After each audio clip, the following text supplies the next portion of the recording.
रीट में इस बार 14,27,248 आवेदन मिले। ये पिछली बार से 2,67,944 कम। 2022 में 16,95,192 अभ्यर्थियों ने भरे थे फॉर्म। राजस्थान माध्यमिक शिक्षा बोर्ड द्वारा 27 फरवरी को कराई जाने वाली रीट परीक्षा में आवेदन प्रक्रिया पूरी हुई। पात्रता परीक्षा के लिए 15 जनवरी अंतिम तारीख थी। बोर्ड प्रशासन पहले 10 लाख तक ही आवेदन मानकर चल रहा था, पर इसी आधार पर सेंटरों को लेकर कवायद भी की जाती थी, लेकिन अब आवेदनों की संख्या 14 लाख से ज्यादा हो गई है। खास बात यह है कि 2022 में हुई पिछली रीट के आवेदनों इस बार आवेदन महज 2,67,944 ही कम है। 3 निजी विश्वविद्यालय डी बार पीएचडी नहीं करा सकेगी। विश्वविद्यालय अनुदान आयोग ने गुरुवार को एक आदेश जारी कर मापदंडों पर खरा नहीं उतरने के आदेश पर प्रदेश के 3 निजी विश्वविद्यालयों को पीएचडी से प्रवेश करने के लिए अगले 5 साल तक रोक लगा दी। यूजीसी नई दिल्ली की ओर से जारी आदेशानुसार ओपीजेएस विश्वविद्यालय चूरू, सनराइज यूनिवर्सिटी अलवर और सिंघानिया यूनिवर्सिटी झुंझुनू ने छात्रों से पीएचडी में प्रवेश नहीं लेने की अपील की है। यूजीसी के पीएचडी नियमों को पूरा नहीं करने के मामले में पहले 3 निजी यूनिवर्सिटियों को नोटिस जारी किया गया, लेकिन किसी तरह का जवाब नहीं देने पर स्टैंडिंग कमेटी ने तीनों यूनिवर्सिटी से पीएचडी का कोर्स रोक लगा दी। उल्लेखनीय है कि चूरू के ओपीजीएस यूनिवर्सिटी व अलवर के सनराइज यूनिवर्सिटी पहले ही विवादों में रही है। 5 साल के लिए रोक। पीटीआई के बर्खास्त की नोटिस मामले में हाईकोर्ट ने यथास्थिति बनाए रखने का निर्देश दिया। राजस्थान हाईकोर्ट ने पीटीआई भर्ती के आवेदन पत्र में मिसमैच से जुड़े मामले में याचिकाकर्ता पीटीआई की बर्खास्त की नोटिस पर यथास्थिति बनाए रखने का आदेश दिया। इसके साथ ही अदालत ने मामले में राज्य सरकार के शिक्षा सचिव, शिक्षा निदेशक व राजस्थान कर्मचारी चयन बोर्ड के सचिव सहित अन्य पक्षकारों को जवाब लेने के लिए कहा। जस्टिस समीर जैन ने यह आदेश महिमा कुमारी वन्यज पर दिए।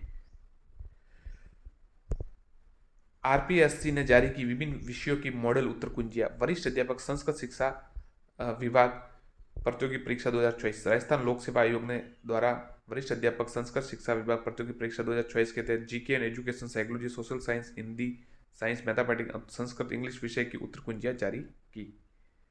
18 से 20 जनवरी को रात्रि 12 बजे तक आपत्ति दर्ज करवा सकते हैं।